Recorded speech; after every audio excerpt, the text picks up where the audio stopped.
दोस्तों नमस्कार, मैं आपका साथी रामविलास बागी। दोस्तों छात्र छात्राओं से जुड़ी हुई डेली न्यूज़ की महत्वपूर्ण जानकारी के लिए पूरा वीडियो जरूर देखें। दोस्तों यह चैनल को अब भी सब्सक्राइब नहीं किए हैं तो प्लीज़ चैनल को सब्सक्राइब जरूर करें और वीडियो को शेयर करें ताकि ज़्यादा से ज़्यादा छात्र छात्राओं को लाभ हो सके। दोस्तों आज की पहली महत्वपूर्ण जानकारी, यूपीएससी की भर्तियों में भी आयु में मिले छूट। एलटी ग्रेड शिक्षक, एपीएस सहित कई भर्तियों में आयु सीमा में छूट की अभ्यर्थियों ने उठाई मांग। दोस्तों सिपाही भर्ती की तरह यूपीएससी की परीक्षाओं में भी शामिल होने वाले अभ्यर्थियों ने सीएम को पत्र भेज आयु सीमा में छूट की मांग उठाई। कहा कि एलटी ग्रेड शिक्षक भर्ती का पिछला विज्ञापन वर्ष 2018 में जारी किया गया था। उस वक्त 10,768 पदों पर भर्ती के लिए आवेदन मांगे गए थे। इस भर्ती के बाद कोविड महामारी के कारण एलटी ग्रेड शिक्षक भर्ती का नया विज्ञापन अब तक जारी नहीं किया गया है। आयोग के पास एलटी ग्रेड शिक्षक के 6,000 से अधिक पदों का अध्याचन साल भर से पड़ा हुआ है, लेकिन समकक्ष अर्हता स्पष्ट न होने से भर्ती अटकी है। विज्ञापन जारी होने के इंतजार में बड़ी संख्या में अभ्यर्थी ओवर एज हो गए हैं। उनके भविष्य के लिए रास्ते बंद हो गए हैं। अगर सिपाही भर्ती की तरह एलटी ग्रेड शिक्षक भर्ती में भी आयु सीमा में छूट प्रदान कर दी जाती है तो बड़ी राहत मिलेगी। इसी तरह अपर निजी सचिव 2023 के अभ्यर्थियों ने भी आयु सीमा में छूट देने की मांग की है।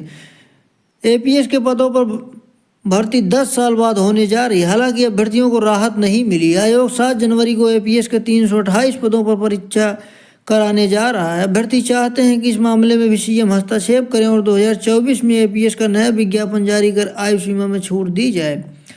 दोस्तों अगली महत्वपूर्ण जानकारी, सिपाही भर्ती के लिए ऑनलाइन आवेदन शुरू, बढ़ सकती है अंतिम तिथि। उत्तर प्रदेश पुलिस में सिपाही के 60,244 पदों के लिए ऑनलाइन आवेदन शुरू हो गए हैं।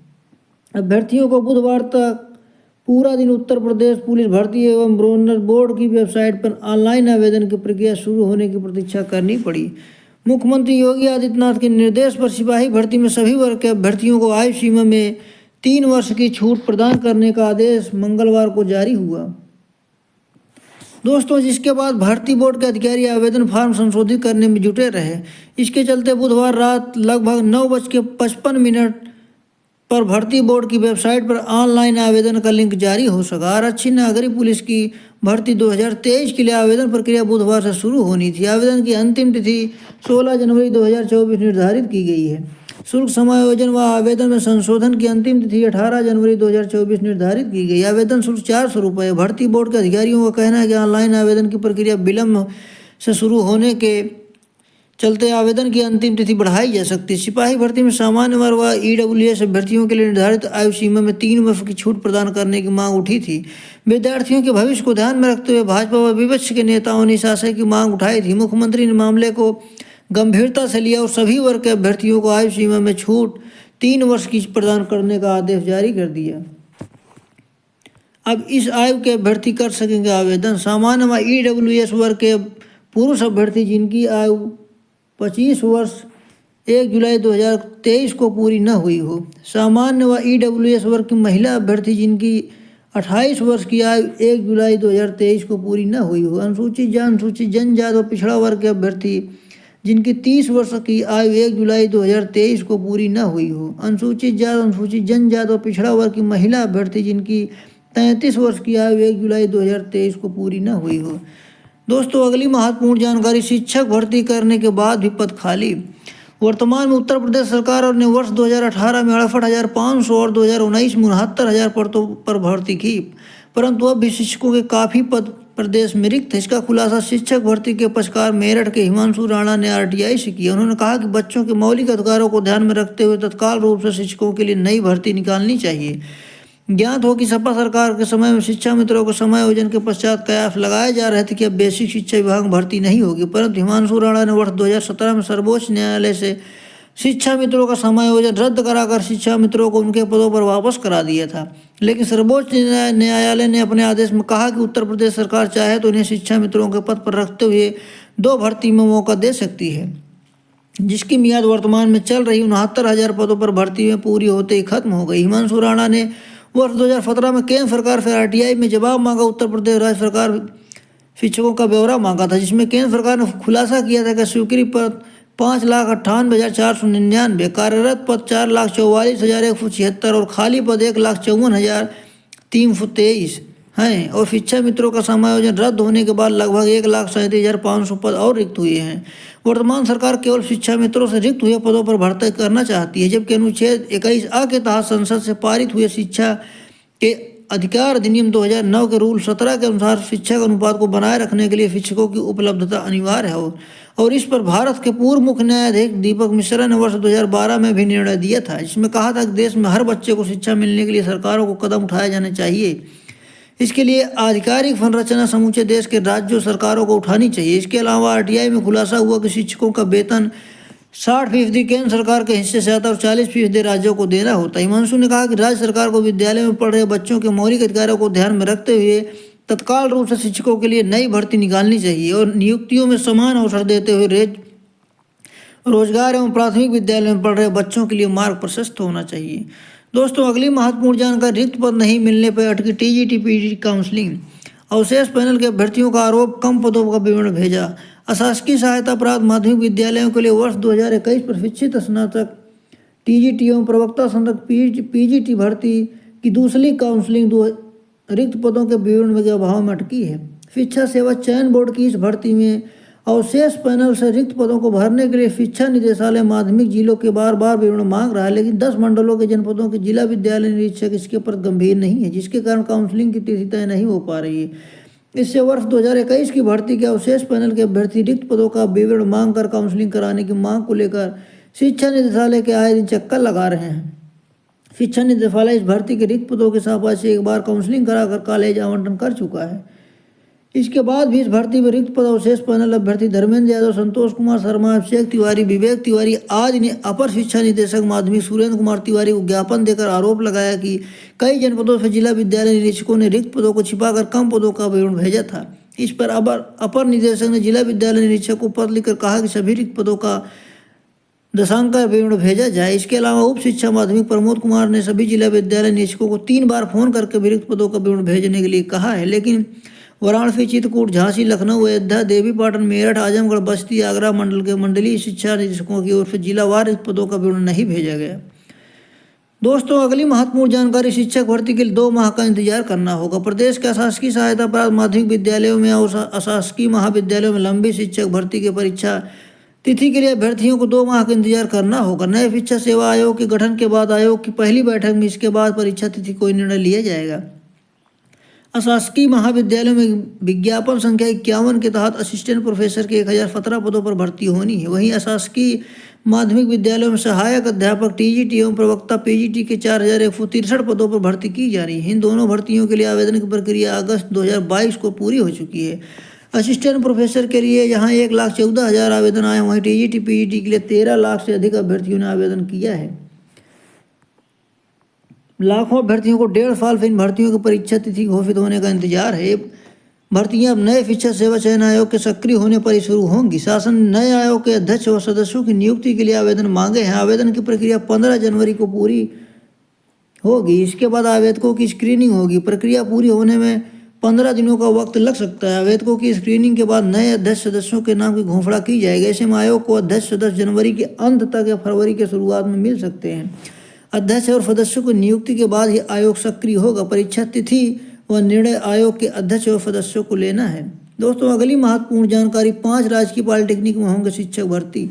प्रदेश के 5 राजकीय पॉलिटेक्निक में शिक्षकों की भर्ती का रास्ता साफ हो गया है। इन संस्थानों में नए पद सृजन के लिए राज्यपाल की सहमति प्रदान कर दी गई है। विशेष सचिव वेद प्रकाश शर्मा के इसके लिए निदेशक प्राविधिक शिक्षा को पत्र लिखा है। इसके मुताबिक राजकीय पॉलिटेक्निक पछरावा, रायबरेली, राजकीय पॉलिटेक्निक किशनी, मैनपुरी, राजकीय पॉलिटेक्निक शमशाबाद, आगरा, राजकीय पॉलिटेक्निक रामपुर एवं राजकीय पॉलिटेक्निक ठाकुर द्वारा मुरादाबाद में 110 पदों पर भर्ती होनी है।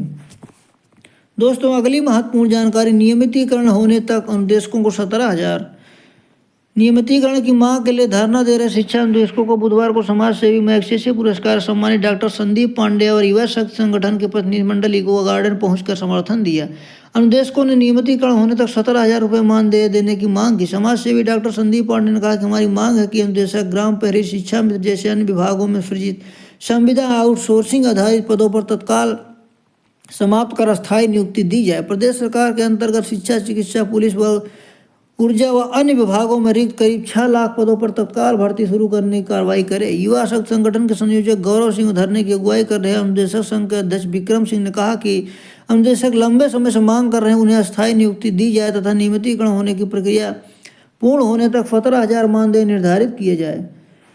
धरने में अधिवक्ता नवीन अग्रहरी, सूरज गुप्ता, प्रिंस समेत कई लोग शामिल हुए। दोस्तों, अगली महत्वपूर्ण जानकारी, एमफिल को मान्यता नहीं न ले दाखिला। विश्वविद्यालय अनुदान आयोग ने कहा कि अब बिना नामांकन कर रहे संस्थान बाज आएं। उच्च शिक्षा क्षेत्र से जुड़ा बड़ा बदलाव करते हुए विश्वविद्यालय अनुदान आयोग ने मास्टर ऑफ फिलॉसफी डिग्री की मान्यता खत्म कर दी है। छात्रों को सावधान करते हुए कहा कि कोई विश्वविद्यालय एमफिल कोर्स में दाखिला दे रहा है तो उससे बचें। यह पाठ्यक्रम पिछले साल नवंबर में नए नियमों के आने के बाद बंद हो चुका है। प्रवेश दे रहे विश्वविद्यालयों को चेतावनी दी गई है। आयोग के सचिव मनीष जोशी ने कहा कि ऐसे विद्यालय जानकारी में आए हैं जहां कुछ विश्वविद्यालय एमफिल के लिए ताज़ा आवेदन करवा रहे हैं। यह मान्यता प्राप्त डिग्री नहीं है। यूजीसी दिशा निर्देश प्रदान करने के लिए न्यूनतम मानक विनिमय 2022 के नियम 14 में स्पष्ट है कि कोई भी उच्च शिक्षा संस्थान एमफिल में दाखिला नहीं देगा। उन्होंने कहा कि आयोग में अकादमिक सत्र 2023 से 24 विश्वविद्यालयों को यह कोर्स तुरंत बंद करने के लिए निर्देश दिए थे। छात्रों को भी दाखिला न लेने की सलाह दी है। डीएलएड द्वितीय सेमेस्टर की परीक्षा 8 व चतुर्थ की 11 से। दोस्तों, diploma in elementary education DElEd के द्वितीय और चतुर्थ सेमेस्टर की परीक्षा जनवरी 24 का कार्यक्रम जारी कर दिया गया है। द्वितीय सेमेस्टर की परीक्षा 8 जनवरी से शुरू होगी, जो कि 3 दिन में पूरी हो जाएगी। इसी तरह चतुर्थ सेमेस्टर की परीक्षा 11 जनवरी से प्रारंभ होकर 13 जनवरी को समाप्त होगी। उत्तर प्रदेश परीक्षा नियामक प्राधिकारी सचिव अनिल भूषण चतुर्वेदी के अनुसार द्वितीय सेमेस्टर की परीक्षा पहले दिन 8 जनवरी को सुबह 10 से 12 बजे तक की पाली में होगी। इसमें वर्तमान भारतीय समाज एवं प्रारंभिक शिक्षा विषय की परीक्षा कराई जाएगी। इसके अलावा दोपहर 1:30 बजे 3:30 बजे की पाली में प्रारंभिक शिक्षा के नवीन प्रयास विषय की परीक्षा होगी। दूसरे दिन 3 पाली में तीसरे, चौथे और 5वें प्रश्न पत्र की परीक्षा होगी। इसमें विज्ञान विषय का प्रश्न पत्र सुबह 10 से 11 बजे, गणित का पर्चा 11:30 साढ़े 12 बजे तक तथा दोपहर 2 से 4 बजे तक सामाजिक विज्ञान अध्ययन का विषय परीक्षा होगी। अंतिम दिन हिंदी की परीक्षा सुबह 10 से 11 बजे तथा अंग्रेजी की परीक्षा 11:30 से 12:30 बजे तक होगी। इसके बाद चतुर्थ सेमेस्टर की परीक्षा 11 जनवरी से सुबह 10 बजे से आरंभिक स्तर पर भाषा एवं गणित के पाठन लेखन क्षमता का विकास विषय से साथ शुरू होगी, जो 12 बजे तक चलेगी। दूसरी पाली में 1:30 से 3:30 बजे तक शैक्षिक प्रबंधन एवं प्रशासन विषय की परीक्षा होगी। 12 जनवरी को 3 पालियों में परीक्षा संपन्न होगी। पहली पाली में 10 से 11 बजे तक विज्ञान, दूसरी पाली में 11:30 से 12:30 बजे तक गणित तथा तीसरी पाली में 2 से 4 बजे तक सामाजिक अध्ययन की परीक्षा कराई जाएगी। अंतिम दिन 13 जनवरी को 10 से 11 बजे तक हिंदी, 11:30 से 12:30 बजे तक अंग्रेजी, दोपहर 2 बजे से 3 बजे तक शांत शिक्षा एवं सतत विकास की परीक्षा होगी। दोस्तों, अगली महत्वपूर्ण जानकारी, यूपी बोर्ड में नए सत्र से सेमेस्टर प्रणाली होगी लागू, तैयारी शुरू। दोस्तों, माध्यमिक शिक्षा बोर्ड से जुड़े छात्रों को पढ़ाई का बोझ कम होगा। नए सत्र में 9वीं से 12वीं कक्षा तक कुल 8 सेमेस्टर पढ़ाई और परीक्षाएं आयोजित की जाएंगी। यही नहीं, विज्ञान, कला व वाणिज्य को समाप्त कर एक ही वर्ग का कोर्स चलाया जाएगा, जिनमें बोर्ड के सभी विषय शामिल होंगे। नए शिक्षा नीति के अनुसार उच्च शिक्षा के तहत अब माध्यमिक शिक्षा विभाग के पाठ्यक्रम बदलाव की योजना बनाई जा रही है। बोर्ड परीक्षा के दौरान छात्रों पर पढ़ाई का बोझ बढ़ जाता है। एक साथ उन्हें हर साल पढ़ाई करनी होती। छात्रों को पढ़ाई में सहूलियत मिले, इसके लिए माध्यमिक शिक्षा विभाग अब खंड बोर्ड परीक्षा करा लेगा, ताकि परीक्षा के छात्र बेहतर तैयारी कर सकें। शिक्षा विभाग के मुताबिक सेमेस्टर में 50 नंबर के सवाल प्रयोगात्मक होंगे। इनमें से 20 अंक के सवालों के जवाब OMR शीट पर देने होंगे। वहीं 50 नंबर की लिखित परीक्षा होगी। लिखित परीक्षा में भी सवालों के विकल्प दिए जाएंगे। वहीं विज्ञान की पढ़ाई करने वाला छात्र इतिहास की पढ़ाई कर सकेगा। इसी तरह भूगोल, इतिहास, समाजशास्त्र, अर्थशास्त्र व गृह विज्ञान पाठ्यक्रम की पढ़ाई करने वाले छात्र इच्छा अनुसार गणित व विज्ञान की पढ़ाई कर सकेंगे। दोस्तों, अगली महत्वपूर्ण जानकारी, प्रयोगात्मक परीक्षा से छूटे विद्यार्थियों को आखिरी मौका।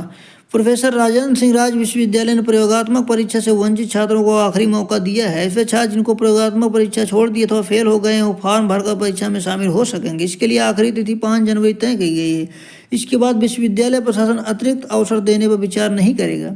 राज्य विश्वविद्यालय के फर्स्ट 2023-24 के विषम सेमेस्टर में प्रवेश लेने वाले काफ़ी छात्र परीक्षा में उपस्थित हो गए थे और काफ़ी फेल हो गए। इस बार प्रायोगिक परीक्षा का फजीव प्रसारण कराया गया था। कॉलेजों को इसके लिए बाकायदा निर्देश जारी हुए थे। इसके बाद कॉलेजों ने यूट्यूब चैनल बनाकर परीक्षा का सजीव प्रसारण किया था। परीक्षा में काफ़ी सख्ती के कारण तमाम छात्रों ने परीक्षा छोड़ दी। साथ ही फेल छात्रों की संख्या बढ़ गई। डॉक्टर विनीता यादव दोबारा बनी परीक्षा नियंत्रक। राज्य विश्वविद्यालय की नई परीक्षा नियंत्रक मिल गया है। सिद्धार्थ विश्वविद्यालय कपिलवस्तु में परीक्षा नियंत्रक के पद पर संबंध डॉक्टर विनीता यादव को राज्य विश्वविद्यालय का परीक्षा नियंत्रक बनाया गया है। इससे पूर्व कुलपति सिंह रावीवी के परीक्षा नियंत्रक थे। इससे पहले भी डॉक्टर विनीता यादव परीक्षा नियंत्रक रह चुकी हैं। दोस्तों, AKTU 3 जनवरी से PhD साक्षात्कार होंगे। AKTU PhD साक्षात्कार कार्यक्रम जारी कर दिए गए। 3 जनवरी से चयनित अभ्यर्थियों के साक्षात्कार शुरू होंगे। AKTU में PhD प्रवेश सत्र 2022-23 के तहत फेज 1 की लिखित परीक्षा का परिणाम घोषित कर दिया गया था। इसमें 172 अभ्यर्थियों को साक्षात्कार के लिए चुना गया है। चयनितों के लिए बुधवार को अलग अलग ब्रांच के हिसाब से साक्षात्कार कार्यक्रम जारी कर दिए गए। ये साक्षात्कार 3 से 8 जनवरी तक चलेंगे। उप परीक्षा नियंत्रक डॉक्टर आशुतोष द्विवेदी ने सर्कुलर जारी कर दिया है। चयनित अभ्यर्थियों AKTU की वेबसाइट पर देख सकते हैं। डॉक्टर आशुतोष ने बताया कि फिजिक्स या नैनो टेक्नोलॉजी, बायोटेक्नोलॉजी और सिविल व एनवायरमेंटल इंजीनियरिंग ब्रांच के लिए साक्षात्कार 3 जनवरी को होंगे। दोस्तों, इस वीडियो में बस इतना ही। मिलते हैं अगले वीडियो में, तब तक के लिए नमस्कार। दोस्तों, इस चैनल को अब भी सब्सक्राइब नहीं किए हैं तो प्लीज़ चैनल को सब्सक्राइब जरूर करें ताकि डेली न्यूज़ से जुड़ी हुई महत्वपूर्ण जानकारी आप तक पहुंच सके। दोस्तों, वीडियो को लाइक कमेंट करके अपनी प्रतिक्रिया जरूर दें। पूरा वीडियो देखने के लिए धन्यवाद।